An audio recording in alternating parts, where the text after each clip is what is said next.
camera's right to go. Who'd like to ask the first question?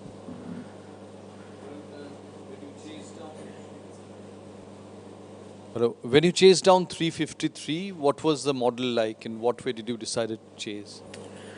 I think that India bowled really well with the new ball. I thought if we could have some wickets in hand and some in batters towards the back end of the innings, we could potentially do some damage. But we probably just kept losing wickets when we were trying to up the run rate. And then, as you know, when new batters come in, the run rate creeps up slowly. So when it gets to 10, 12 and over, it creeps up pretty quickly as well. So maybe a couple too many runs to chase, but also I felt as though we're in a decent position as we're moving along. We just lost wickets at the key times. When looking Hello, mate. Hey, how are you? When looking back at India's batting, particularly the first 10 overs, what do you think was done differently by the Indian batsmen to counter Mitchell Starc and Pat Cummins in the first 10? Yeah, I think that they took their time, obviously, and they assessed the conditions really quickly and probably identified that they were going to be the two hardest or the two biggest threats early on in the innings. And it felt as though they swallowed their pride and really pulled back a gear and made sure that they got through them first 10 overs. And when you've got world-class players in on good wickets and you've got 10 wickets in hand, you can start to up the ante a bit earlier. So I think the not getting wickets early on was probably key there to have them guys batting deep into the innings. That just gives them so many options where they can shuffle Pandya up the order and Dhoni. So yeah, I think that they played it really well and probably negated our biggest threats early on. Just following on from that, Finchie, over here. Coulson, he went for some runs in his second over, but he came back well in his other spells. Is he sort of safe at that first change, or do you consider changes perhaps heading into Pakistan? Yeah, well, you look at all scenarios, all team makeups, especially for the opposition, and being in a World Cup and you're playing a different side every game, you have to keep reassessing the best combination for each game. And I think that going into Pakistan, we'll have a look at it again, no doubt, which we have been every game, and we felt as though that was the right combination today. So it's just one of those things that comes down to matchups with the opposition. Aaron, David scored slower than we're used to seeing against Afghanistan, and then here today, I think there is 2 slowest ODI half-centuries. Is that due to conditions, or is it a new approach that you've seen from him since he's come back into the team? Oh, they bowled really well to him early, and I think particularly playing on a used wicket again for our second time in 3 games was played a little bit of a part in that. Their spinners probably had a bigger impact than what ours did. Well, they did have a bigger impact than what our spinners did through their middle overs in particular, where the ball was just starting to hold up. But it hasn't been a plan, a team plan or an individual plan from Davey. I think that they bowled really well early. They bowled nice and straight, back of a length where the ball was just skidding quite low to start with. So just didn't, and to myself as well, they just didn't give us any width to get away or any length to really work with either over the top or get a drive away. So their bowling plans were pretty simple but really effective on a wicket like that. Aaron, I know it's unlikely you'd be one for excuses, but I mean, you had to play your 3rd game of the World Cup a few days after a tough second game. India had the delayed start, only playing their second game today. I mean, how much of an impact do you think that has? What do you make of that? No, I don't think it makes any difference, to be honest. I actually like playing games quite quickly, particularly when you get on a bit of a roll in a tournament. You can, before you know it, you can be 3 or 4 wins really quickly. And on the other side, if you start off poorly in that quick run of games, but before you know it, you can be 3 or 4 losses as well. So I think it's really important that whichever way you start off, and we started off really well in the tournament with a couple of wins. It's just a small hiccup. The scheduling has no bearing on that whatsoever. I think everyone was fresh, everyone 100% fit, available for selection and available to play. So absolutely, I like how the schedule's gone so far, personally. Aaron, yeah. Just want to know that how differently you think the Indians played. Adam Zampa, you were forced not to complete his quota of overs. So, like, what differently did Indians do compared to the series in India? And also there was some controversy regarding some pictures came out in Twitter about that he put his hand in the pocket and there was some allegations that he was using something external. So could you just clarify? There was some buzz on Twitter and some photos were doing rounds. So if you could just clarify that part also. I haven't seen the photos, but I know that he has hand warmers in his pocket. He has them every single game he plays. So I honestly haven't seen them, so I can't comment too much on it. But I know for a fact that he has hand warmers every game.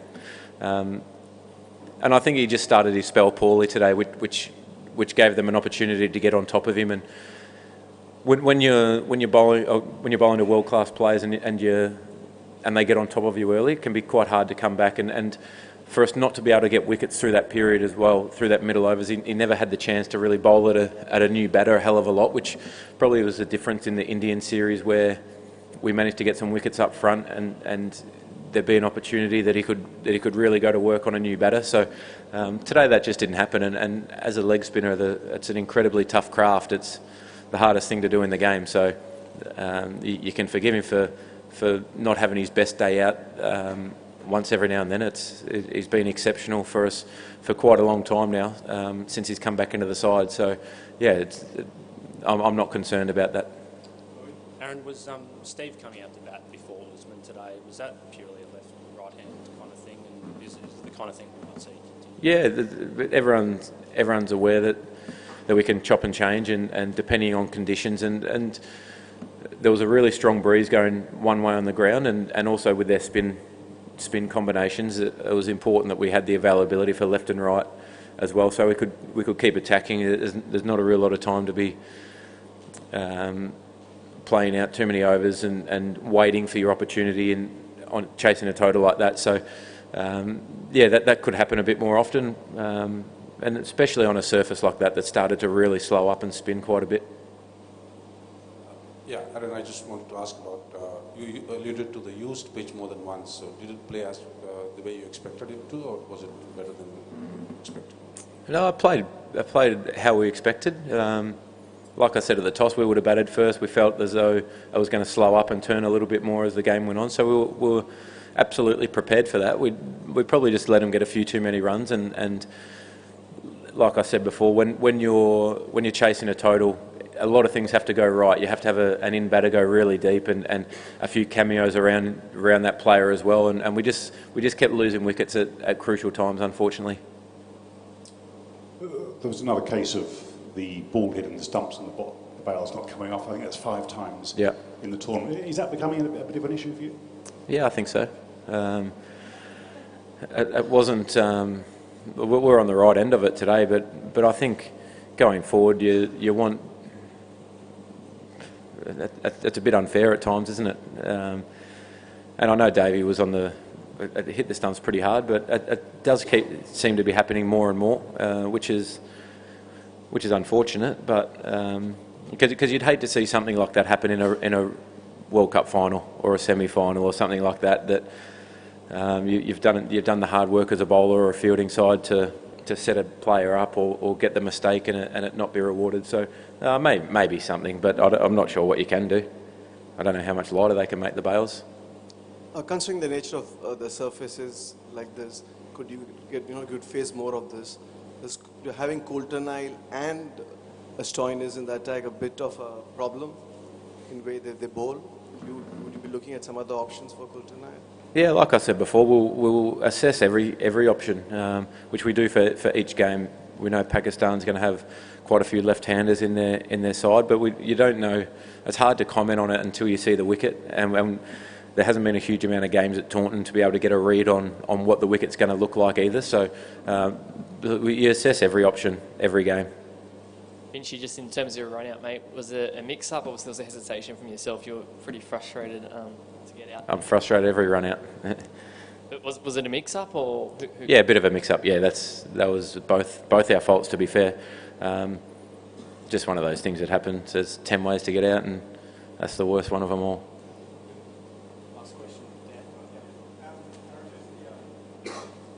The crowd, were you surprised at how few Australians there seemed to be in there, and how imposing was that atmosphere? No, I wasn't surprised. India have amazing support everywhere that they go around the world. Their fans are are very vocal. They're great to play in front of because they provide so much atmosphere. They're passionate about the game, and being on the other side of it, it's not ideal. But at the end of the day, no matter where you play, you can play in Melbourne, you can play in Hobart. They're always going to outnumber you. They are so loud, and they're a happy crowd. They appreciate good cricket. Obviously, they're there to watch India do well, but they appreciate really good cricket. And when they're playing their music and chants are going up, it's a pretty great atmosphere to be a part of when you win. Thanks, guys.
Ladies and gentlemen, Mr. Virat Kohli, captain of the Indian cricket team, is here. Before you ask a question, please raise your hand and wait for your turn.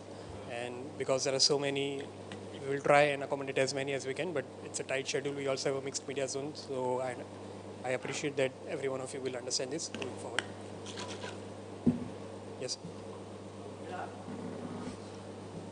Do you think that, by winning 2 consecutive matches, you are on the highway of reaching the semi-finals, or it is too early?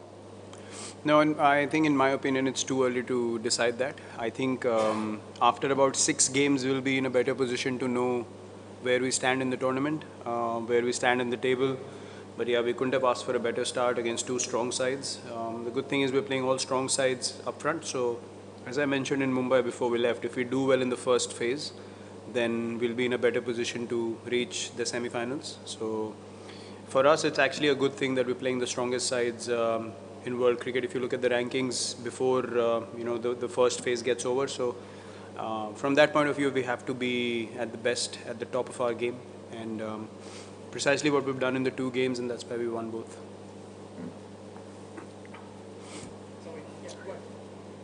Virat, when you were out there batting, the crowd was giving Steve Smith a hard time. You seemed to be gesturing to try and get them to perhaps treat him a little differently. Can you just talk us through why you did that and how you saw it? Look, I think what's happened has happened like long back. The guy's back, he's trying to play well for his side. Even in the IPL, I saw him.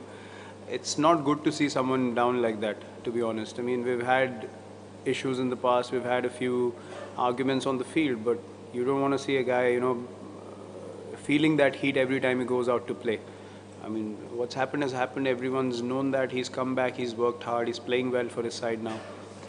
So just because there's so many Indian fans here, I just didn't want them to set a bad example, to be honest, because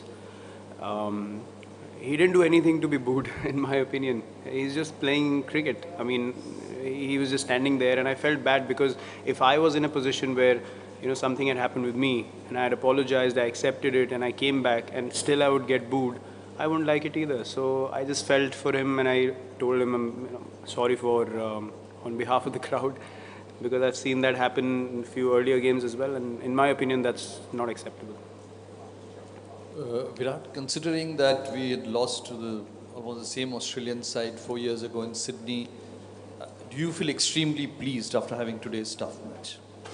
Look, we were more motivated to win today because of the fact that we lost the series in India, being 2-0 up. And there was no Mitchell Starc either. So him coming in makes their bowling lineup even stronger. So I think we had to be at the top of our game, as I said, and couldn't have asked for a better game, to be honest, in all 3 departments. Set the tone the way we wanted to with the bat up front, getting a very good opening partnership. I got runs, Hardik played outstandingly well, MS played his role perfectly, KL just struck the ball so beautifully. So from that point of view, I think we played a really good one-day game today, something that any team would want to do. And yes, the results in the past, we had to make sure that against this side, we win all the moments, the crucial moments. Once you let your foot off the pedal, then they will capitalize because they're always looking to be on top of the opposition. So very, very pleased with this win. Virat, just before you, Aaron Finch came and said that you bowled very well to David Warner and kept him quiet, and ultimately that did make a difference. Can you throw light on that particular aspect of the game today where you kept Warner quiet? Well, we sort of felt like they were a bit hesitant in going for the boundary option. So the communication was very simple: bowl, at good lengths, but within the stumps, and pitch it up. Because as a batsman, I know when you're not looking for a boundary option, the last ball you want is a length ball on stumps, because you have to play a good shot to get a boundary. And I just felt like at that stage, they didn't want to lose wickets. Was the mentality that we felt like they wanted to keep wickets so that it can strike big in the end. But I think that was too big a total to play like that initially. So we sensed that, the bowlers sensed that, and then we just thought the higher we take the run rate, we will get a few chances to take wickets, and then the game will go beyond them slowly. So I think that the communication was important from the bowlers as well. So it was both ways. It wasn't just me speaking to them. We both had a discussion, and then we executed a plan. Virat, two things. One, what about Shikhar's injury? An update on that, and also the fact that have you during these phases, like has the Indian team 22 overs of dot balls? If we go by the dot ball count, like it's an astounding count against an Australian team of this quality. So how do you rate that? An extension of that question: 22 overs of dot ball.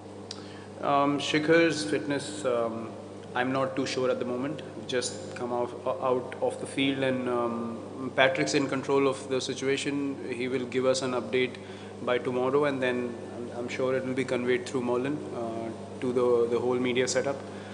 Yeah, look, I mean, I mentioned before the game, if we put enough runs on the board, we back our bowling lineup to defend anything. And there's a good reason why I said that, because you have two spinners in the middle overs who are always looking to pick wickets, and then you have Bhuvi, Bumrah, Hardik's bowling really well, Kedar can chip in with a few overs. On an overcast day, Shami could play as well. So you're looking at strike bowlers through and through. So in one-day cricket, when you have strike bowlers, you will have dot balls, because the batsman will give respect to a guy who can get you out. So I think we have a really good bowling lineup, and they understand their strengths. More importantly, you just give them the ball in a situation, and they know exactly what to do. So I literally don't have anything to plan with these guys, because they do their skill so well, and they're at the top of their game right now for sure. And I hope they can be in that mindset so that we can go along with the tournament. Virat, what was the thought process when we were actually at 36 overs, 220 for 2, you were already scoring at 6, sending Pandya at number 4? At that point, you suddenly reckon it's a 350 pitch, not 325. I mean, ultimately it proved as a kind of a great plan, because it scored at 177 strike rate. Yeah, look, the communication before that was, if I get out, MS will come in to control that one end. And if the other guy gets out, if Shikhar got out, then I would have, Hardik would have stepped in. So exactly what happened. And the communication came from the management. They said, let's send Hardik and try and capitalize this phase, because last time we played here against Sri Lanka, we got 330 and we lost the game. And then the fact that Hardik said to me in the middle, the fact that I'm there at one end gave him more freedom to just strike from ball one, and he literally just wanted to strike at 200.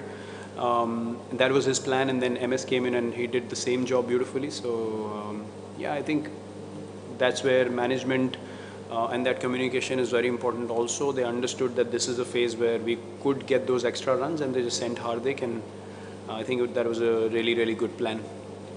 Right, we saw another incident of the bails not coming off when the stumps got hit today. You might have got David Warner out a bit earlier.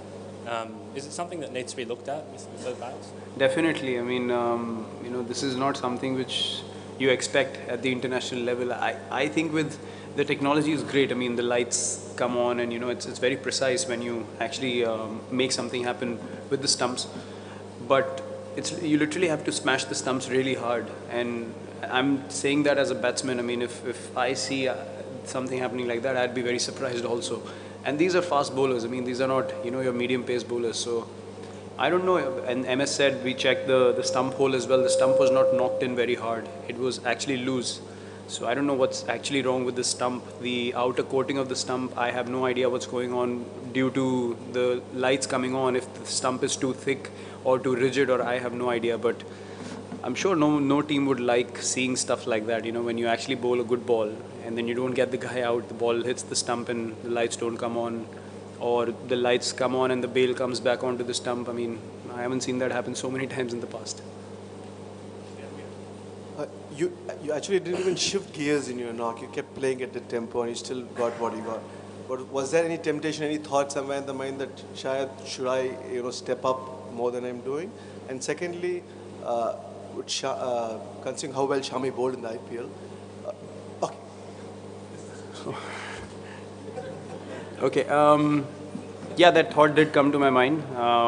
After I crossed 50, I sort of spoke to Hardik, and he said, I don't necessarily need to take any chances, because Hardik and MS are supposed to do that particular job. And he said the fact that you are at one end gives me more assurance to play my game. So I had to take responsibility of holding an end, but still maintaining tempo, knocking the ball around. And then in the last 5-6 overs, I think I played about 6 balls. So I would play 1 ball in 3 overs, and that was also a single immediately. So as a batsman, you can't really get rhythm after a while. These things happen in the one-day game. It's as long as, guys like Hardik and MS play like that, I have no problem in, just doing my job and taking singles and being at one end. So sometimes you will get an opportunity to strike as well. And this is what we discussed as a team. If some guys are hitting at a certain strike rate, you make sure that you play a second fiddle and control the game. Because if we lost 5 wickets in that phase, you're looking at 20 runs less maybe. So I think holding wickets in hand is very important also. And as I said today, we really batted in a very balanced way. Virat, there have been some great Indian batting sides, but in terms of power hitting and flexibility, is this perhaps right up there in 50-over cricket? Yeah, I mean, look, KL didn't even play, 5-6 balls in this innings, and he can strike the ball as you saw he can. Kedar didn't play a ball. And you're talking about Hardik, MS, Kedar, KL Rahul, serious hitting ability and serious talent with the bat. So, look, we're very well equipped, and as we said, if one of the top 3 gets 100, and today all 3 of us got runs, and then these guys become even more dangerous because they already have a platform where they can just come in and literally play like a T20 game. And when that happens, you feel really good as a batting unit because that's where these guys express themselves fully, and their skill sets come out to the max potential, and these guys enjoy batting like that also. So yeah, we have a lot of depth in our batting and the ability to strike big, score at a strike rate of 180, 200 and really take the game away from the opposition. So from that point of view, I think we're well equipped. As long as we do the job at the top, these guys will always be a factor for us. Yeah, Virat, you were very pleased there in the middle when you were batting with Hardik, the way he was coming on and playing his first World Cup, and really, really pleased with the way he's really come back strongly and really performed so far. Yeah, clarity of mind, brilliant striking ability, as I just mentioned. He knows he's batting really well, and in the past sometimes he tried too hard, but I think what this IPL has done for his batting is that he believes or he knows that he can clear the boundary whenever he wants. So he's not trying to overhit the ball, and he's just timing the ball so well. And when you know that as a batsman that you can clear the boundary and you necessarily don't need to make anything happen, but the bowler's under pressure because he needs to get it right, that's the most amazing phase to be in, and I think he's going through that. Honestly, he doesn't really care, what tournament he's playing. He just wants to go out there and express himself, and that's his strength, and he should always stick to that strength. And that's why we back him so much, because he has game-changing ability and he believes in himself a lot. So he's in a good space right now. Important to stay in that space, really have fun, which he's doing at the moment, and I'm really delighted to see him come back so strongly and just enjoying himself on the field. He's not taking things too harshly on him. He's just having fun and respecting the sport and just playing the sport for the love of it. So, which is really good to see. Virat, ये शिखर की अगर बात करें तो बड़ा stage, बड़ा match, बड़ा inning, ये बड़े बड़े लोग बड़ी बड़ी बातें क्या चेक नहीं बहुत सर, अगर आप दोनों को ही देखें, रोहित और शिखर, उनका जो ICC टूर्नामेंट्स में रिकॉर्ड है और बड़ी टीमों के अगेंस्ट जो रिकॉर्ड है वो आउटस्टैंडिंग है। और एक रीज़न है कि आप अगर 2013 से अब तक देखें तो एक ही ओपनिंग पेयर चल रहा है। ये बहुत रेयर होता है वनडे क्रिकेट में स्पेशली कि 6 साल तक एक ओपनिंग पेयर डोमिनेट करे इंटरनेशनल क्रिकेट में, barring a few injuries. I don't think इन लोगों ने कभी भी वनडे क्रिकेट और T20 क्रिकेट मिस करी है। तो आउटस्टैंडिंग, आई मीन दोनों वर्ल्ड क्लास प्लेयर हैं, दोनों इंस्टिंक्टिव प्लेयर हैं बहुत, और जब फ्लो में होते हैं तो बॉलर्स के लिए बहुत मुश्किल हो जाता है कंटेन करना। स्पेशली शिखर, रोहित फिर भी थोड़ा टाइम लेके अपनी इनिंग्स को बिल्ड करता है, लेकिन शिखर अगर शुरू में उसको मिल जाए बाउंड्री तो फिर आप यू सेंस की मतलब बॉलर प्रेशर में वो 4-4, 3-3 बाउंड्री मार सकता है ओवर में। तो उसके पास वो एबिलिटी है, उसका अगेन हेड स्पेस बहुत अच्छा है, अभी बैटिंग बहुत अच्छी कर रहा है। तो हम यही चाहते हैं कि वो कंटिन्यू कर सके, बट बिग मैच टेम्परामेंट दोनों का ही आउटस्टैंडिंग है। और हम लोग बहुत लकी हैं कि हमारी टीम में ऐसे 2 एक सॉलिड ओपनर हैं जो अगर अच्छा खेलते हैं तो बहुत कॉन्फिडेंस मिलता है पूरे ड्रेसिंग रूम को। Thank you.